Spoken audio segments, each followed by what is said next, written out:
Hello guys, welcome my first mini blog. সকাল সকালে বেরিয়ে পড়েছি মেয়েকে নিয়ে। আজকে মেয়ের একটা কম্পিটিশন আছে দা বন্ধন স্কুলে। আমাদের সঙ্গে পল্লবী যাচ্ছে। সকালবেলা এত তাড়াহুড়ো করে বেরিয়েছি, সাজার টাইম পাইনি, তাই টোটোতে বসে সাজা শুরু করে দিলাম।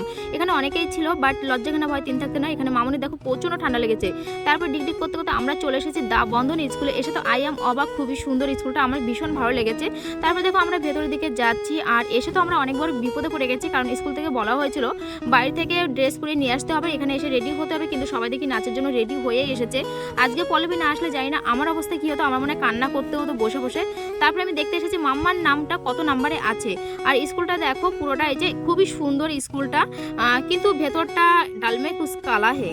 প্রথমে অনুষ্ঠানটা হচ্ছিল মাঠের ভেতরে, উপরে তাঁবু টানানো ছিল না, মাটিতে নাচ করতে হচ্ছিল। তারপরে বাচ্চাদের অনেকটা কষ্ট হয়ে যাচ্ছিল বলে ঘরের ভেতরে নিয়ে আসা হয়েছে। অনেকের নাচা হয়ে গেছে, এখন মাম্মার নাম ডেকেছে, মাম্মা নাচ করছে। ঝুনঝুন ময়না নাচো না, নাচের জন্য নাম ছিল 70 জনার। বেকার একদম ফালতু অনুষ্ঠান, বাচ্চাদের শুধু শুধু সারাদিন কষ্ট দেওয়া, তাছাড়া আর কিছুই না। যদি তোমরা সবটা জানতে চাও কি কি ঘটেছিল, তোমাদের সবটা জানাবো বড় ভিডিওতে, অবশ্যই তোমরা বড় ভিডিওটা দেখো।